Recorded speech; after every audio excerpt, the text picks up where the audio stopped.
Sit rep as follows.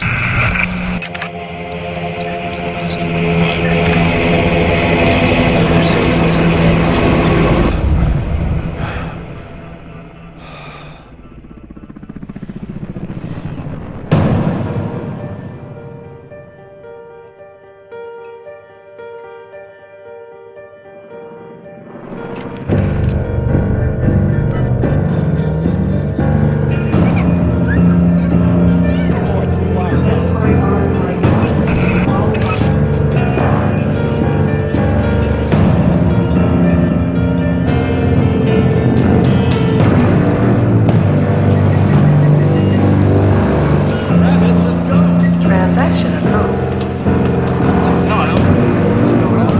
No, they're here already. Tommy! Since last night's declaration of martial law, soldiers are moving into secure key areas along Response to UN presence on the outskirts.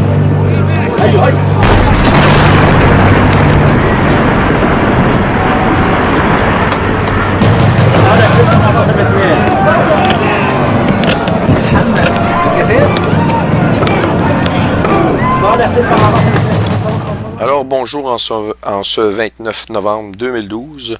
Avant d'aller vraiment parler de ce qui se passe, et particulièrement aujourd'hui où on tient un vote pour le statut de la Palestine actuellement aux Nations Unies.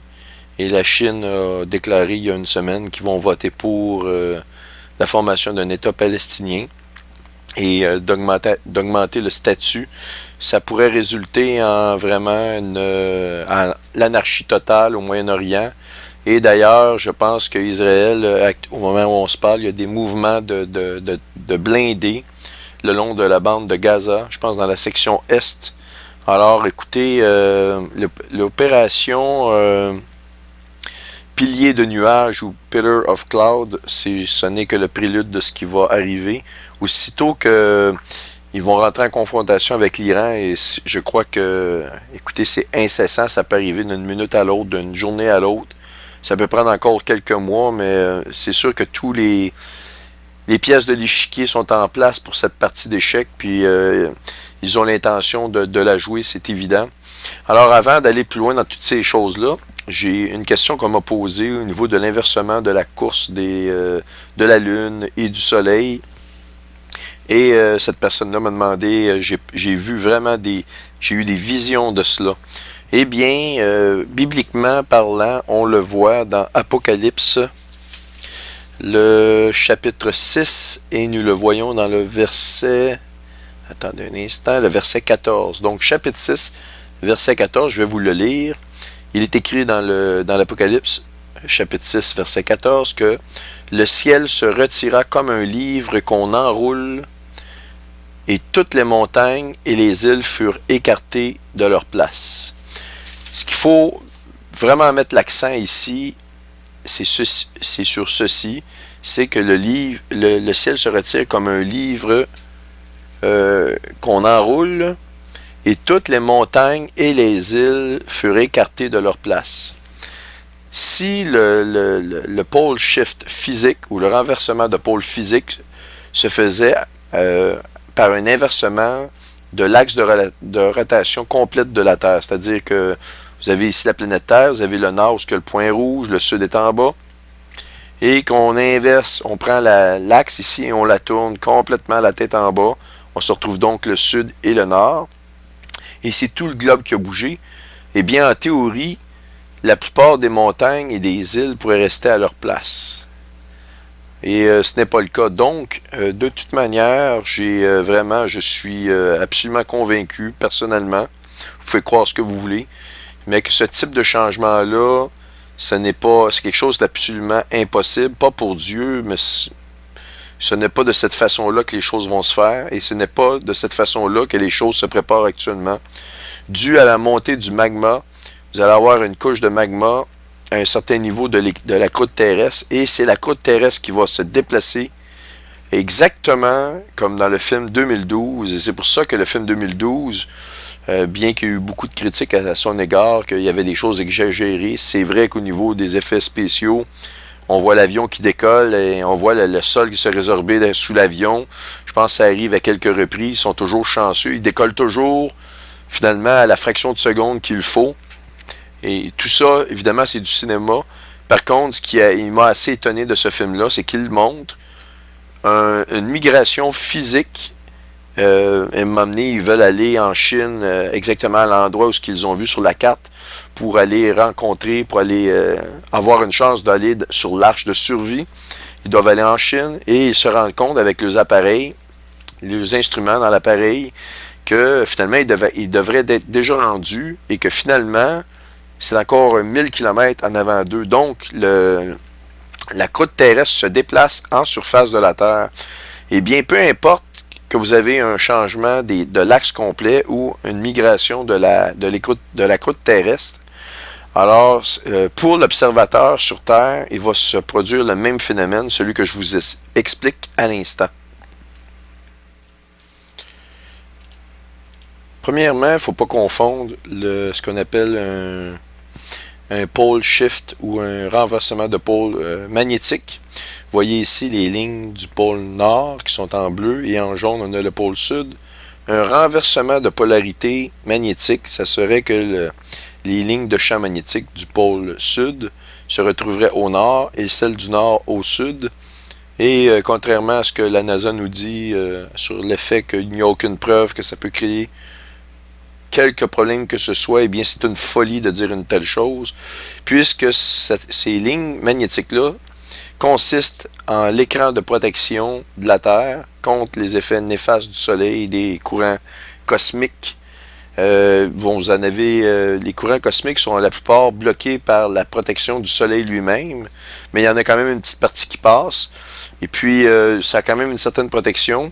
Et vous avez quand même les émanations du Soleil qui sont extrêmement nocives, qui pourraient être très nocives, sont nécessaires à la vie, mais à une certaine dose. Et ces écrans de protection magnétique, par procédé d'ionisation, il vient dévier et créer une déflexion de ces particules nocives-là et protège la surface de la Terre.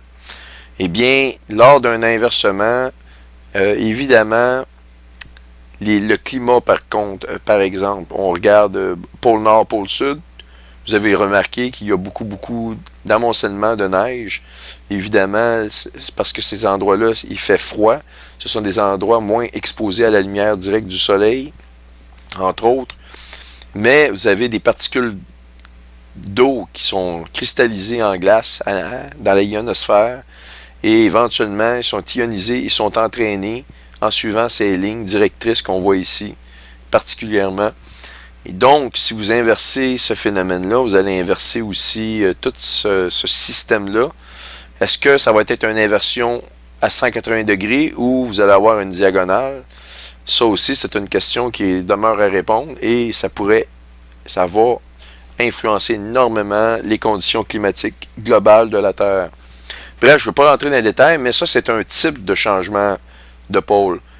Selon toutes les théories, le changement de pôle magnétique est précurseur du changement physique. Autrement dit, il vient un peu avant le changement physique.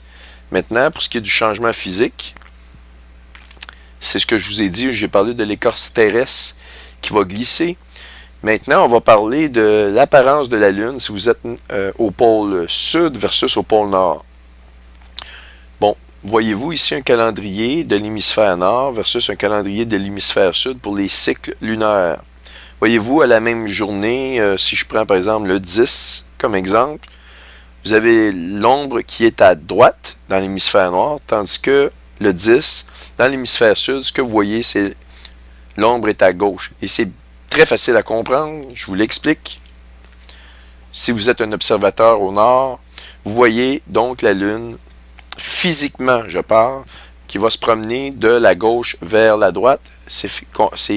La compréhension de ça s'explique par le fait que la Terre tourne dans le sens inverse des aiguilles d'une montre, comme on le voit ici, la flèche. Cette flèche-là, ici, la Terre tourne comme ça, ici. Donc, si vous avez la tête, vous êtes un petit bonhomme ici, vous êtes au-dessus, sous l'hémisphère nord, étant donné que la Terre tourne beaucoup plus vite que le mouvement de la Lune. Le mouvement résiduel est que la Lune vous apparaît de gauche à la droite, dans le ciel. Si j'inverse la croûte ici terrestre, je laisse l'axe qui est là, et vous vous retrouvez, oups, la tête en bas ici, la Lune n'a jamais changé la façon dont elle voyage dans le ciel et qu'elle tourne alentour de la Terre. La Terre, le gros de la masse de la Terre n'a jamais changé son momentum, c'est-à-dire qu'elle tourne toujours dans ce sens-là, sauf que la croûte terrestre s'étant déplacée et restabilisée en bas, eh bien, ce que vous allez voir en tant qu'observateur, donc vous êtes mettons, ici, le pôle sud, en fait, là, vous êtes sur le pôle sud ici. Ce que vous allez voir, c'est la Lune qui va se déplacer maintenant de la droite vers la gauche. Et c'est bien expliqué ici sur ce site internet-là. L'ombre ne voyage pas pareil. Voyez-vous ici, l'ombre ici et l'ombre là. Regardez les deux.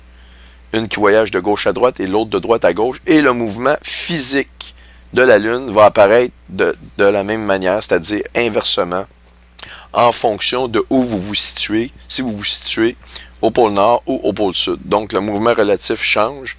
C'est que, imaginez-vous, dans le fond, que vous êtes où est-ce que vous êtes, vous regardez la Lune, la nuit, et essayez de vous pendre les deux pieds dans les airs, OK, dans un arbre, la tête en bas, et donc, le mouvement dans votre tête va être changé, votre côté droit change parce que vous avez la tête en bas. C'est tout simplement ça qui se produit. C'est tout aussi simple que ça. C'est pour ça que le mouvement de la Terre ou de la Lune peut apparaître à cette personne-là changé. Et c'est assez incroyable que cette personne-là ait une vision du mouvement relatif de la Lune changé et de la Terre changé parce que c'est exactement ce que, si vous êtes un observateur et que on vous met la tête en bas, c'est-à-dire qu'on vous prend du pôle sud, du pôle nord et on vous inverse à l'autre pôle, eh bien, vous allez voir un changement différentiel du mouvement des astres qui va être inversé si vous faites un mouvement à 180 degrés. Maintenant, je vais mettre l'accent sur ce que la Bible nous dit. Un autre des indications qui me pousse à croire, et je ne suis pas le seul, le professeur James McKinney a parlé aussi des changements de pôle physique. Il y a différents types. Il ne croit pas non plus que l'axe de la Terre peut être inversé à cause de l'énergie que ça prend. S'il fallait que ça se fasse, que vous inversiez le mouvement de rotation de la Terre, je donne un exemple, en dedans d'une semaine, la force nécessaire ferait que la Terre exploserait en 1000 miettes et se retrouverait en poussière dans l'espace. Il n'y aurait plus de planète Terre. Et c'est pareil comme si vous essayez d'arrêter un train qui roule à 300 km/h. Puis là, mon exemple est très très faible par rapport à la réalité. Mais je donne un exemple pour que vous puissiez comprendre. Vous avez un train qui vient à 300 km/h. Si vous l'arrêtez en 10 ans, vous arrêtez sa course en 10 ans et vous le retournez à 300 km/h dans l'autre sens, mais vous prenez 10 années pour le faire, il y a des grandes chances que les gens à l'intérieur du train ne ressentent même pas que vous avez fait ce changement de vitesse-là et que vous avez inversé la vitesse. Ils vont s'en rendre compte éventuellement, peut-être si vous avez une mauvaise suspension, que là, il n'y a plus de mouvement. Mais à part de ça, ils ne changeront pas une décélération. Ils ne la sentiront pas, cette décélération-là. Si vous prenez le même train qui va à 300 km/h et vous l'arrêtez en une seconde, vous le retournez en sens inverse à 300 km/h dans l'autre sens, c'est pire que si vous faisiez rentrer le train dans un mur de béton. OK? C'est vraiment pire. Je peux vous dire que les gens qui vont rentrer dans un mur de béton, qui sont dans un train à 300 km/h, et vous allez me dire, ils ne s'en rendront pas compte parce qu'ils vont être morts sur le coup. Eh bien, c'est un peu ça. Mais s'ils pouvaient survivre, croyez-moi, ils sentiraient avec un très grand mal le choc. Eh bien, la Terre voyage à des milliers de kilomètres à sa circonférence. Vous changez cette vitesse-là, toute cette masse-là, cette quantité de masse, de mouvement-là, vous l'inversez et vous l'envoyez à la même vitesse dans l'autre sens. C'est quelque chose qui, si ça se fait sur des milliers d'années, c'est possible, mais il n'y a rien qui nous indique qu'il y a eu des changements sur des milliards d'années, comme les évolutionnistes veulent nous faire croire. Eh bien, toutes les preuves sont là que toutes les choses, il y a un changement violent à m'amener, il y a quelque chose de violent qui se produit sur Terre et qui crée des changements rapides. Et où je veux vous mettre vraiment l'accent dans la Bible du chapitre 6, verset 14, si on avait un changement de croûte terrestre, comme je vous le suppose, comme changement de pôle physique, eh bien, ça ne se fera pas sans mal. Vous allez avoir énormément de montagnes qui vont être déplacées. parce que c'est le mouvement de la croûte qui roule avec un lit, si vous voulez, de lave. C'est un peu ça comme sur un pont roulis, si vous voulez. Et évidemment, les montagnes vont être affectées, le paysage global de la Terre, les îles, en faisant ce roulement-là, ils vont être absorbés, ils peuvent passer sous ce que j'appelle des plaques tectoniques via des fissures dans la croûte terrestre. Ils vont se retrouver en dessous, de nouvelles terres vont émerger. Et la Bible, quand elle nous dit « Et toutes les montagnes et les îles furent écartées de leur place », eh bien, c'est une indication que la Terre ne fait pas qu'inverser son axe de rotation de bas en haut ou de haut en bas. Parce que si vous faites ça, vous le faites sur une période, ça prend absolument que vous le faites sur une période à long terme, sinon, comme je vous dis, la Terre éclate, trop d'énergie. Bien, si vous faites ça, le paysage ne devrait pas trop changer versus un pôle. Alors, versus un changement de pôle physique, mais de la croûte terrestre qui se déplace. Alors, j'espère que cette explication-là vous a aidé. C'est assez simple à comprendre quand on le voit dans cette perspective-là. Alors, merci beaucoup. Un autre endroit où on voit qu'on parle d'un changement physique dans la Terre et qu'on suppose un changement de pôle physique, eh bien, c'est dans Isaïe 24, chapitre 24, verset 20. Et j'aime beaucoup la version de la Martin à ce niveau-là, la Martin de l'année 1744. Et j'ai regardé au niveau aussi des mots hébreux, des mots d'origine qui est de la Bible, qui parle de ce verset-là ici. Je vous le lis, vous l'avez en avant de vous, mais je vais vous le lire. Il est écrit, « La terre chancellera entièrement comme un homme ivre. Elle sera transportée comme une loge. » Très intéressant. Vous avez plein de versions de la Bible, comme ici, la Louis II. La terre chancelle comme un homme ivre, elle vacille comme une cabane. Mais ici, on nous parle qu'elle sera transportée comme une loge. Vous pouvez prendre une loge et la transporter. Vous pouvez prendre une loge, la mettre sur un camion éventuellement, puis transporter la loge. Voyez-vous? Mais que la Terre se fasse transporter, est-ce que vraiment on peut croire que la Terre, oui, elle peut se déplacer de son orbite et elle va le faire, mais m'amener, elle ne sera pas éjectée dans l'espace, parce que sinon, il n'y a aucune indication que le Soleil disparaît complètement de notre vue. Oui, le Soleil devient noir, la Bible nous le dit, mais ça ne nous dit pas le Soleil disparaît à toute vue de tout homme. Et il ne revient plus. Donc, la Terre n'est pas éjectée. Donc, la Terre ne se transporte pas vraiment. Je trouve cette version-là la plus proche de la version d'origine. Et la Terre chancellera entièrement. Il n'est pas exclu que l'axe de la Terre se déplace significativement et avant qu'il se stabilise, cet axe-là, je parle vraiment de l'axe de rotation de la Terre, eh bien, ça peut prendre beaucoup de temps, plusieurs années avant de se restabiliser. Et donc, la Terre chancellera, il est possible, et je crois que l'axe va être affecté, mais non pas un inversement complet. On s'entend là-dessus. Et donc, il sera transporté comme une loge, et son forfait s'apesantira sur elle. Et son forfait s'apesantira sur elle, tellement qu'elle tombera et ne se relèvera plus. Elle tombera. Pensez-vous que la Terre peut tomber dans l'espace? Évidemment, quand on regarde les textes d'origine, ça peut vraiment suggérer qu'il y a un changement, que la Terre, la tête de la Terre, le pôle Nord, se retrouve plus vers le bas. Ça peut vraiment supposer ça quand on regarde les textes d'origine. Alors, je trouve cette version-là très, très intéressante. Je voulais vous le partager. Donc, il n'y a pas juste dans l'Apocalypse, chapitre 6, verset 14, qu'on nous parle d'un pôle shift physique, où le ciel se retire. Si vous êtes quelqu'un et que le ciel se retire, c'est parce que la position géographique du point où vous vous situez comme observateur, eh bien, change. Il n'y a que deux façons que ça change, soit que la croûte terrestre sur laquelle vous vous êtes situé se déplace, ou qu'il y a un changement complet de la rotation de la Terre. Mais comme je vous ai expliqué, si on fait ça à tel point qu'un observateur voit vraiment le ciel changer. Donc, on parle d'un changement qui se fait dans une journée. Sinon, les gens ne s'apercevraient pas. Ça prendrait des milliers d'années avant de s'apercevoir qu'il y a un changement de la course. Éventuellement, on aurait un article qui nous dirait le ciel a changé. Il y a 350 ans, voici le ciel, comment on le voyait. Et maintenant, il est comme ceci. Donc, l'axe de la Terre a changé de tant de degrés, fraction de degrés par année, etc. On aurait ça. La Bible nous dit que le ciel se retire. Mais si le ciel se retire pour un observateur, je suis désolé, mais on parle d'un changement soudain. Et la seule façon plausible et logique est qu'actuellement, on voit les changements globaux de la Terre puissent s'expliquer par le fait que c'est la croûte terrestre qui va se déplacer.